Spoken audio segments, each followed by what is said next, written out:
You know that specific, almost like visceral rush of energy you get when a crisis suddenly hits at work. Oh, yeah. The pure adrenaline spike. Exactly. Like a critical deadline is suddenly moved up or, a major internal process just completely breaks down out of nowhere. Or you have that highly anxious, high-value client who needs a really complex answer, like right this second. Yes.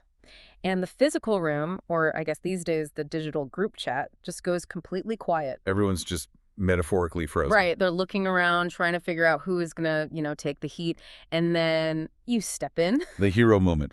Exactly. You isolate the variables, you calm the immediate chaos, you make the hard call, and you unblock the team. You basically save the day. It feels amazing, right? Oh, it's a massive hit of professional validation. But, and this is what we're getting into today, what if that exact instinct, the one that makes you feel like an indispensable hero, is actually the primary bottleneck strangling your team's ability to scale? It is a really counterintuitive premise, I know, but that adrenaline rush, it's a physiological response that actually masks a severe organizational vulnerability. Okay, let's unpack this.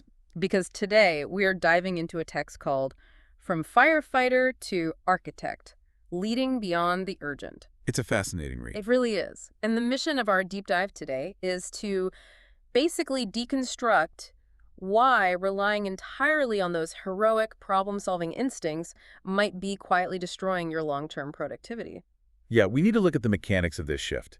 Because being the person who can step into acute uncertainty and, stabilize a messy situation, that is undeniably valuable. Sure, businesses rely on that rapid response capability just to survive. Right, but survival and growth require two completely different operational metabolisms. So what is the fundamental difference in organizational behavior that the text is pointing to here? So the text, it establishes this clear dichotomy in leadership behaviors. Basically, every organization naturally develops what they call firefighters. The people who react to the immediate friction. Exactly. They bypass the broken systems to just ensure the immediate deliverable is met. But for a team to evolve, the text argues you have to actively cultivate the architect mindset. Which is different because... Well, while the firefighter reacts to what is urgent and immediate, the architect studies what is repeatable and structural. Oh, I see. Yeah, the architect is the person who looks at the crisis that was just resolved and asks a fundamentally different set of questions. Questions aimed entirely at preventing that specific spark from ever igniting again. Right. And if we look at this mechanically, it's not that the firefighter is acting maliciously, right? No, not at all. The text is actually very clear that this behavior is rooted in genuine care. It's a desire to support the team. Absolutely. Because when a massive client is demanding an update, the friction is real. You can't just tell an agitated stakeholder, oh, hey, we're going to schedule a process mapping workshop for the third quarter to understand why your shipment is late. Right. The urgency dictates the response. You have to put the fire out. That is the core trap, though. Yeah. The instinct to intervene is a genuine strength in isolated incidents. The danger materializes when firefighting subtly transitions from an emergency protocol into, well, the standard operating model. When it just becomes how you work every day. Exactly. When teams exist in a perpetual state of urgency, they begin to accept chronic operational confusion as just a baseline reality. Wow. Like if an emergency manual workaround is deployed to solve a database error on a Tuesday, and the underlying cause is never investigated. That frantic manual workaround just quietly hardcodes itself into the company's official process. It's basically the normalization of deviance. Like if we use it, well, think of it like bailing water out of a leaky rowboat. Oh, that's a great way to look at it. Right. Like bailing is absolutely essential if you don't want to sink today. And you look like a total hero doing it. Everyone's like, look how fast they're bailing. You're saving the boat. Exactly. But if you never stop bailing long enough to patch the actual hole, you're going to spend the rest of your life with a bucket in your hands. That is an incredibly precise way to frame it. You survive the shift, but you guarantee that tomorrow will require the exact same manual intervention. You are trading long-term stability for short-term relief. Which is confusing sheer survival with actual progress. Exactly. But here's where it gets really interesting. When we discuss fires or, organizational crises, our minds immediately go to those towering infernos. Right, like a server completely crashing. Or a multi-million-dollar contract stalling. But if those massive fires are obvious, the text suggests that the real damage is actually done by quiet fires. Yes, the daily frictions we have simply gone blind to. So what do those look like in practice? Well, the quiet fires concept is perhaps the most insidious element discussed in the material, because in everyday operations, these fires don't trigger that massive adrenaline response. They don't prompt post-mortem review? No, they just masquerade as standard background noise, so teams just learn to tolerate the cognitive load they demand. So we are talking about the frictions that drain momentum without triggering alarms. Things like, oh, zombie recurring meetings. Yes. The ones that everyone attends but literally no one leads. Or like a strategic decision that completely stalls because the organizational chart doesn't clearly delineate who actually holds the final decision rights. Yes, and the text specifically highlights the phenomenon of buried information as a massive quiet fire. Oh, like when a question is asked repeatedly across different channels because the actual answer is buried in some fragmented message thread from 6 months ago? Exactly. Or, even more dangerously, when the knowledge only exists as tacit information in one senior employee's head. Oh, wow. Yeah. When leaders themselves become the default manual search engine for their team, you have a massive quiet fire. It literally becomes cheaper from a cognitive calorie perspective for a team member to just interrupt the leader and ask for the answer rather than attempting to navigate a fractured, undocumented system. That structural dependency creates a devastating bottleneck, though. I mean, the impact isn't just a few wasted minutes. No, it is the complete destruction of deep, focused work. Right. You end up with highly compensated, incredibly capable professionals spending the majority of their mental bandwidth attempting to decipher how to execute a task, hunting down permissions, finding the right version of a document rather than actually doing the work. Which is exactly why the transition to the architect mindset requires a fundamental shift in posture. You have to move from reaction to design. Okay, break that down for me. Reaction is fundamentally about immediate symptom relief. It says, let me resolve this specific roadblock for you right now. While design says. Design says, let me understand why this roadblock exists in our workflow to begin with. Reaction trains the team to return to the leader for answers. Design creates a highly visible, self-serve environment so the team rarely has to escalate the issue again. What's fascinating here is how the architect operates after the smoke is cleared, because the text outlines a sort of secondary diagnostic process, right? Yes. The firefighter asks, what is the fastest way to get this client their deliverable? But the architect comes in, hours later and asks a totally different set of questions. Like, has this exact failure cascade happened before? Exactly. Or where did the initial handoff break down? Was the ownership of this specific phase explicitly clear, or was it just assumed? And notice the underlying psychology of those specific questions. When a fire breaks out, the default human instinct is to seek a culprit. Oh, completely. The immediate reaction is often a witch hunt to find out who dropped the ball. Right, who lacked competence. Yeah. But the architect's diagnostic questions completely neutralize that defensive posture by asking, where did the system fail? Rather than who failed. It shifts the entire paradigm from individual blame to structural learning. That reframing is critical. It treats recurring operational problems not as annoying personal failures, but as neutral diagnostic signals. Right, like a delayed project approval isn't a signal that a manager is lazy. It is a structural signal that the approval matrix is too complex or ownership is muddy. Exactly. Yeah. Or if a recurring meeting consistently feels like a chaotic waste of time, it's not because the attendees enjoy being unproductive. It is a signal that the meeting's charter is undefined. It assumes positive intent. Yes. The text operates on the assumption that employees are generally not trying to create chaos.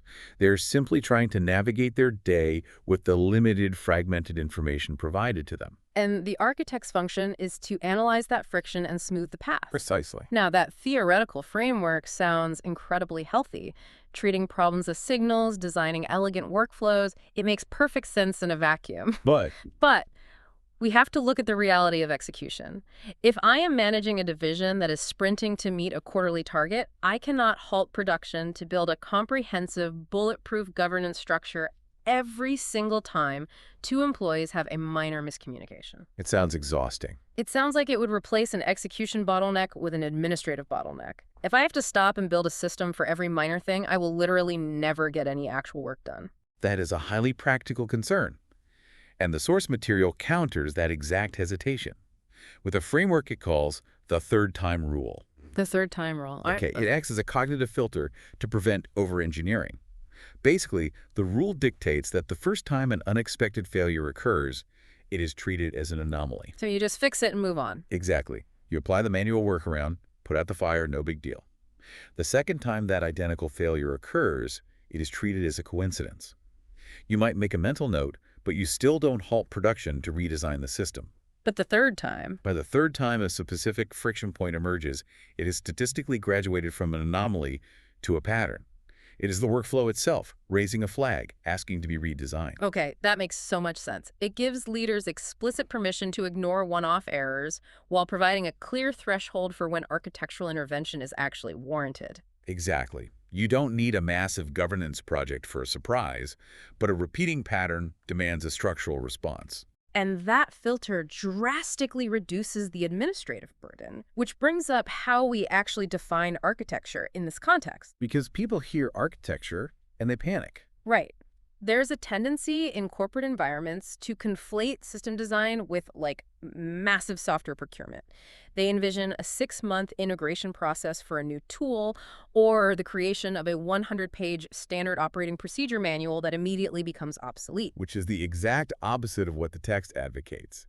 Designing overly complex systems that require immense upkeep is honestly just a different manifestation of a quiet fire. So true. True architecture should focus on radical simplification. It's asking, what is the absolute minimum viable structure required to make this successful outcome repeatable? Yes, the minimum viable structure. And the examples in the text prove this perfectly. Like, resolving a chronic version control issue doesn't require new software. Architecture can literally be the act of creating a single shared folder and ruthlessly deleting the outdated drafts. Or if strategic decisions are stalling across departments, architecture isn't a massive committee.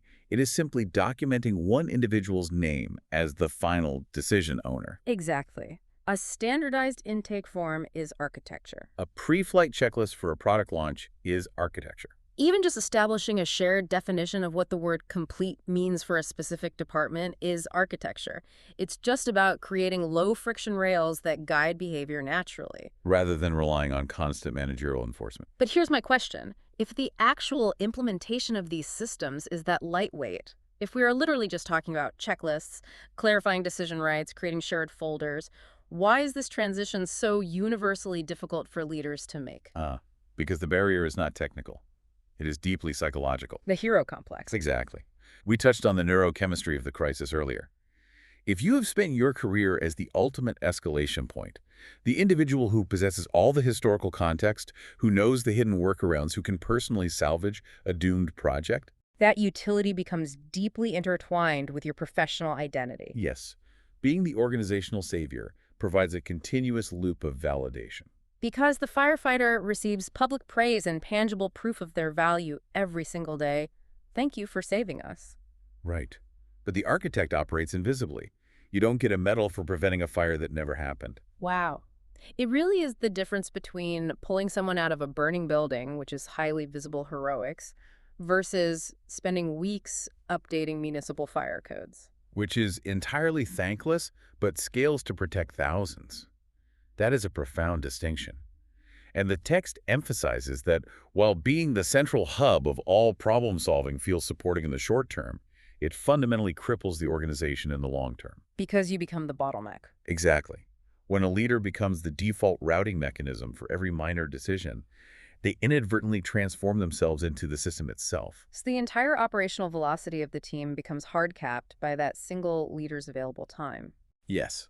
The second that leader enters a long meeting or takes a vacation or burns out, all forward momentum ceases. This requires a total redefinition of what it means to be a helpful leader. Because the immediate instinct when an employee comes to you with a question is to provide the answer. It feels helpful. It clears their immediate roadblock. But the text suggests that sometimes the most generous thing you can do is to recognize that providing a manual answer for the 10th time is actually detrimental. That was a massive aha moment for me.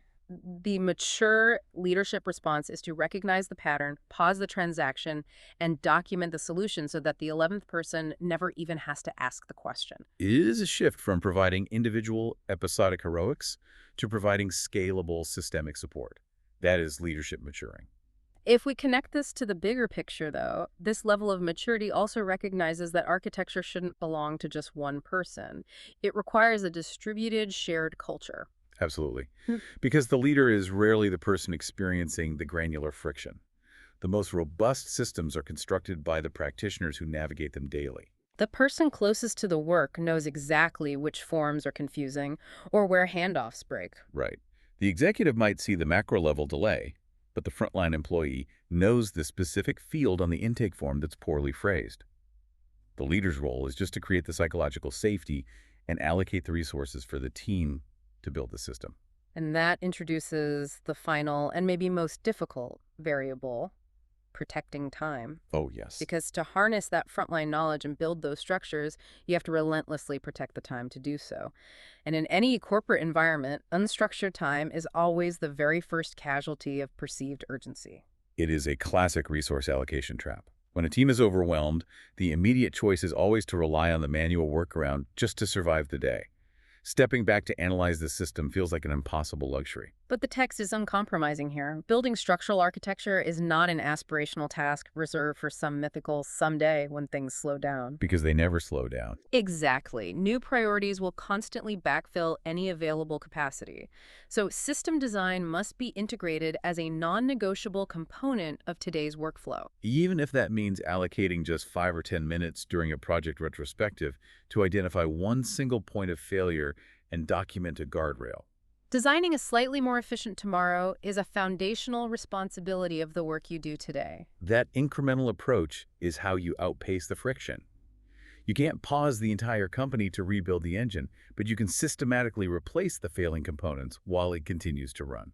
So, what does this all mean when we bring it all together? The objective here isn't to suggest that urgency is entirely fabricated or that you should abandon your team during an actual crisis to go, draw process diagrams in isolation. But no, the central thesis is about balance. Too much firefighting creates exhaustion and burnout. But too much architecture without the agility to respond to real surprises just feels bureaucratic and disconnected from reality. You need both. And the source material provides a brilliant summarizing metaphor for this. It states, the firefighter keeps the lights on. And in the immediate term, that matters immensely. But the architect improves the wiring. And over time, that fundamentally changes what is possible for the structure to support. The firefighter keeps the lights on, but the architect improves the wiring. That perfectly captures it, because when that architecture is sound, it protects the team's mental bandwidth from preventable noise, granting them the space to do meaningful, complex work. It gives them back their focus. Which brings us to the psychological threshold of making this transition. I want to leave you with a final thought to mull over, building directly on that barrier of ego and identity we unpacked earlier. Yeah. If your entire professional identity, your sense of value within your workplace, is deeply tied up in being the heroic firefighter who swoops in to save the day, what happens to your sense of worth when you finally built a system so incredibly solid that it doesn't need saving anymore? Are you brave enough to make yourself operationally obsolete?